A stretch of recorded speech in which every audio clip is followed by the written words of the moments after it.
Bonjour mes amis, nous allons voir aujourd'hui 7 phrases qui peuvent rendre fou un ou une pervers narcissique. Qu'on se mette bien d'accord sur mon objectif dans cette vidéo. Je ne suis pas une personne qui prône les problèmes dans un couple ou dans une relation. Je ne suis pas quelqu'un qui cherche les embrouilles, les problèmes. J'ai une vraie bonne base de codépendance dans ma vie. Je suis au contraire contre. Je veux que les choses s'arrangent et je veux éviter les problèmes. Les phrases qu'on va voir aujourd'hui, c'est des phrases que vous avez peut-être déjà dites ou des phrases que vous avez songé à dire. Et peut-être que vous avez reçu, quand vous avez dit ces phrases-là, une rage de haine qui était gigantesque. On parle de rage narcissique. C'est quelque chose qui est fort, qui est dur. Et j'aimerais aujourd'hui dans cette vidéo vous donner ces phrases pour que vous puissiez les essayer si vous les avez jamais dites, mais surtout si vous les avez déjà dites et que vous avez reçu une rage face à ça pour que vous compreniez l'origine de ça, pour que vous ne vous remettiez plus en cause sur le bien fondé de ces remarques, sur le fait que vous avez fait ça pour que ça aille dans le bon sens et vous avez reçu quelque chose de négatif en échange. Ça va vous déculpabiliser, vous aurez une vie qui sera beaucoup plus heureuse parce que lorsqu'on comprend ce qui se passe, on est beaucoup moins touché par la rage, par la haine, par les attaques de quelqu'un. Vous avez peut-être déjà vu leur haine. C'est quelque chose de terrible.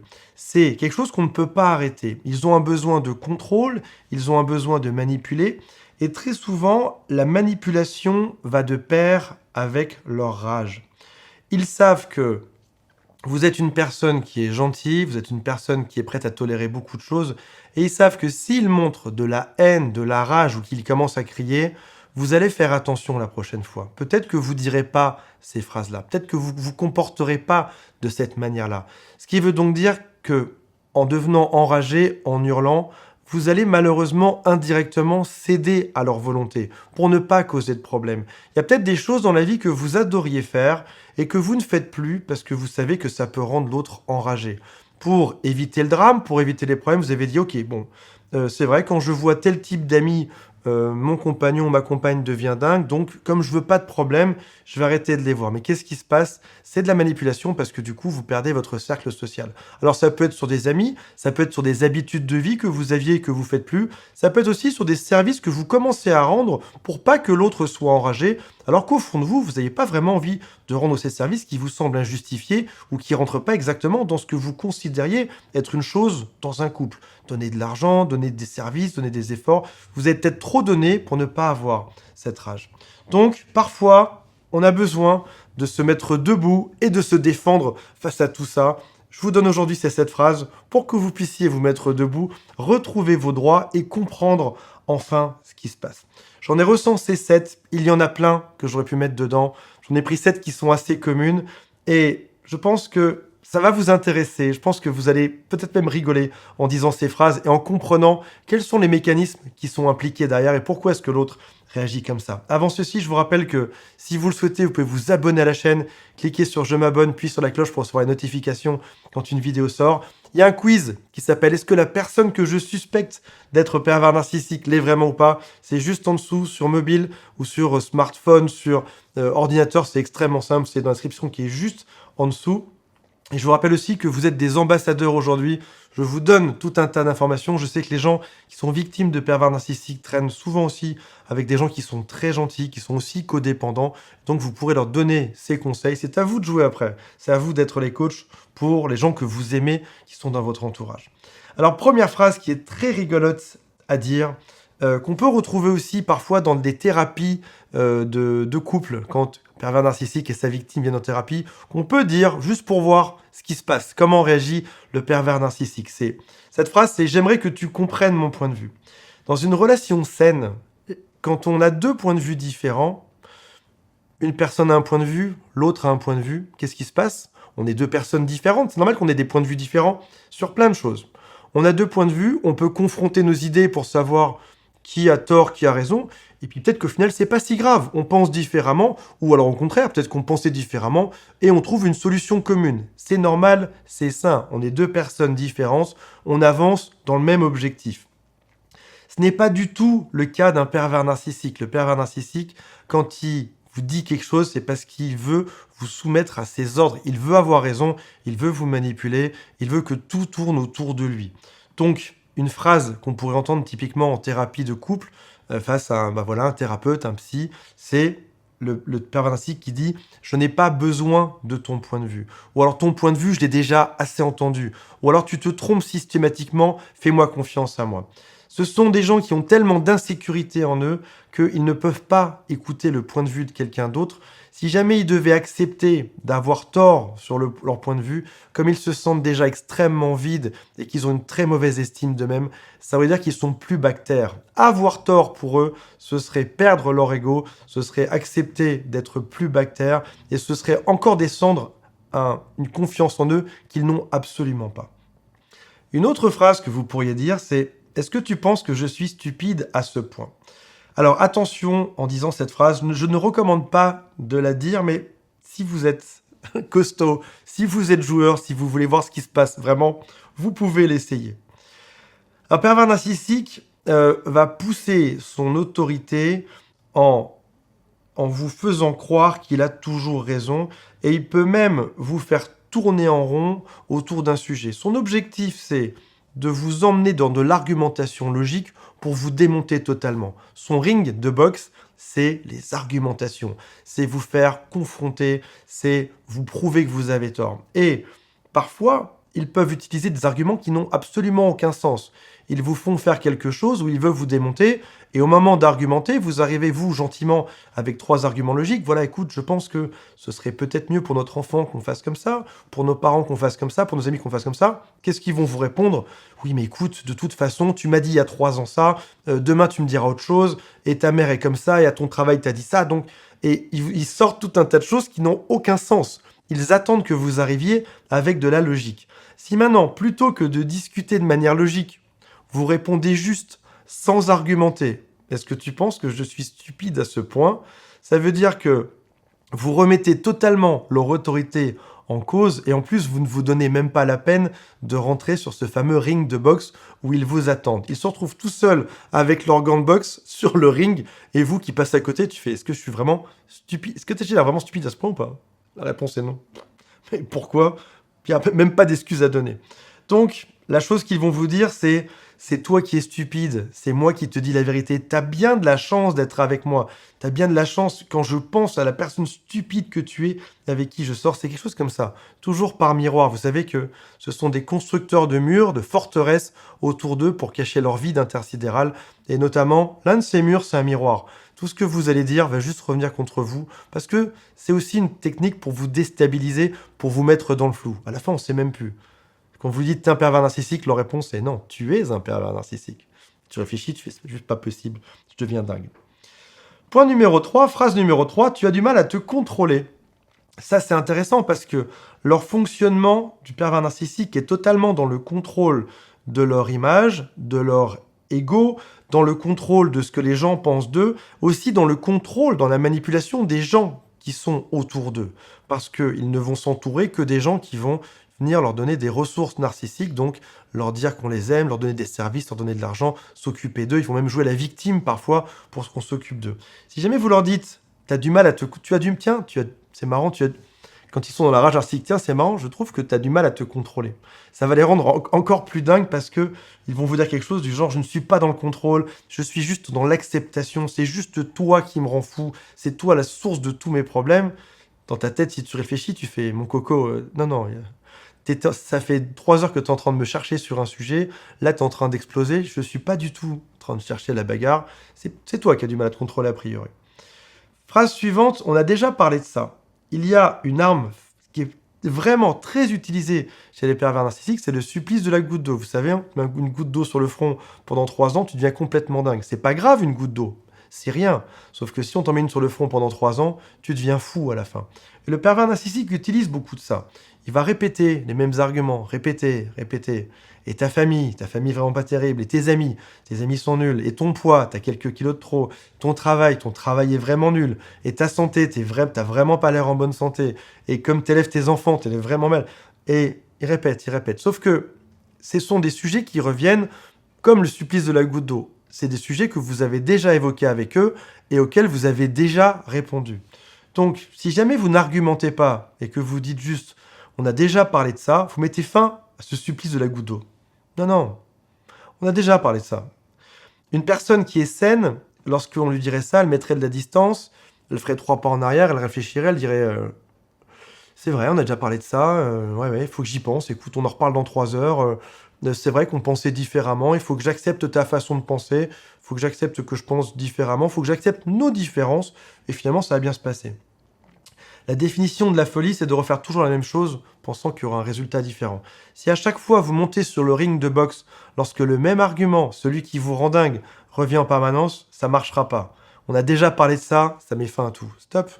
On a déjà parlé de ça, on n'est pas d'accord. Sans argumenter juste après.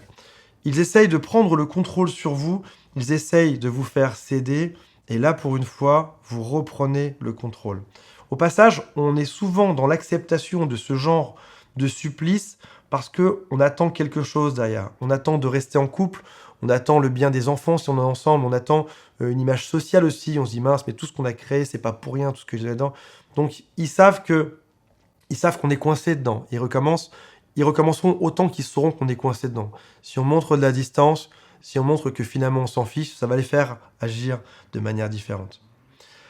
Lorsqu'ils vous montrent une erreur, ce qui est extrêmement fréquent chez un pervers narcissique, voilà, ça y est, t'as encore fait une erreur là-dessus. T'as cassé un vase, t'as encore dit ça, tu t'es encore comporté de telle manière, t'as bu une bière hier soir. Oui, enfin une bière, je te rappelle que toi tu t'es bourré la gueule il y a 2 mois, etc. Mais une bière hier soir, c'est fou.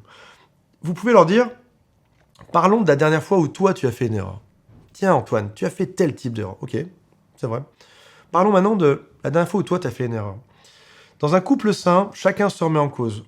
On accepte ses propres erreurs, on accepte les erreurs de l'autre et on se pardonne, on s'améliore. On casse quelque chose, on fait quelque chose de mal, on n'est pas parfait. Personne n'est parfait au monde. Même Teresa n'est pas parfaite. On est tous des êtres humains imparfaits. Et souvent, lorsqu'on se met ensemble dans un couple, dans une relation, on s'accepte avec les choses positives, on s'accepte aussi avec ses défauts. Sauf que un pervers narcissique n'est pas capable de reconnaître ses erreurs. Il va vous dire même peut-être des phrases comme « Moi, je suis parfait. Moi, je ne fais jamais d'erreurs. Et si jamais j'ai fait des erreurs, c'est de ta faute. » C'est ça qu'il va vous dire. Ça, c'est mon préféré. Donc, le pervers narcissique va te dire « Je suis parfait. Tu es le seul à faire des erreurs. C'est extrêmement grave ce que tu fais. Moi, je n'ai rien à me reprocher. Je suis une victime de ça. » Ce qui est rigolo parce que c'est un bourreau qui vous pourrit la vie en permanence, qui devient tout d'un coup victime de vous.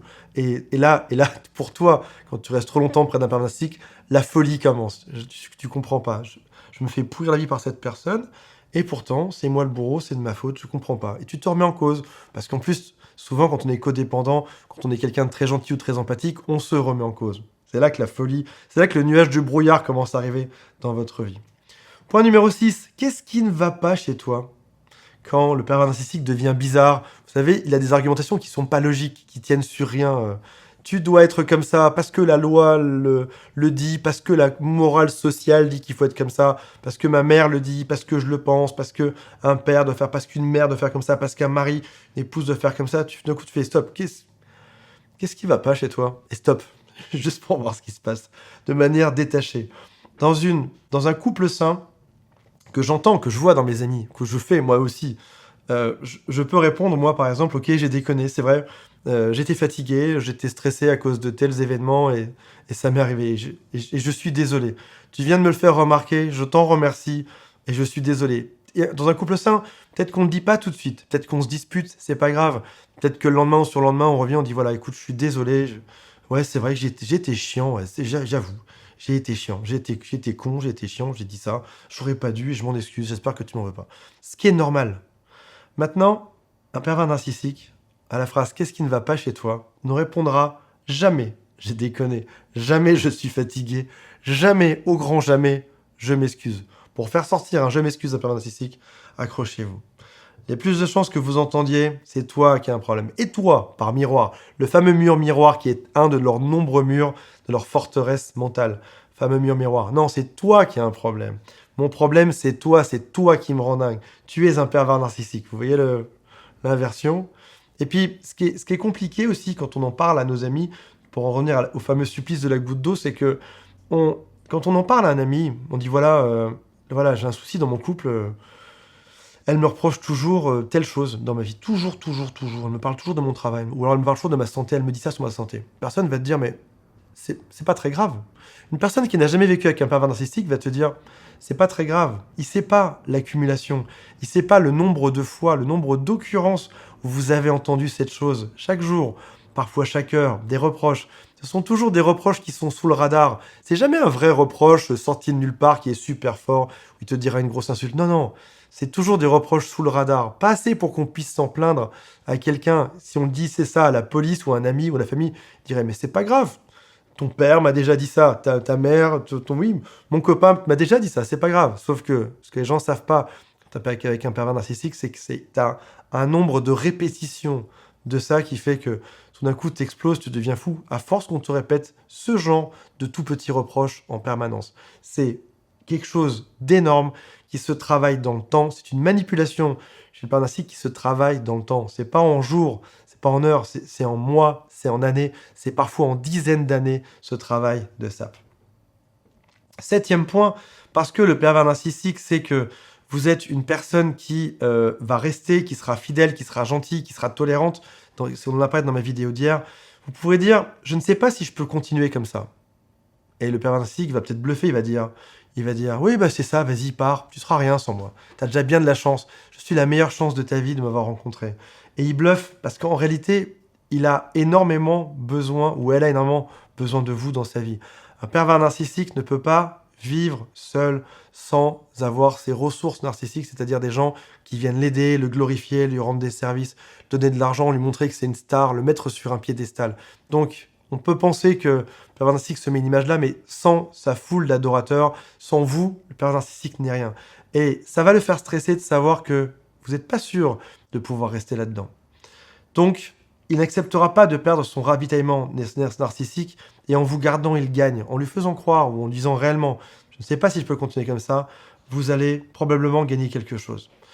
Donc, je vous rappelle, avant qu'on passe à la conclusion, que vous pouvez vous abonner si vous le souhaitez. Faites le quiz pour savoir si c'est vraiment un pervers narcissique ou juste quelqu'un qui est fou.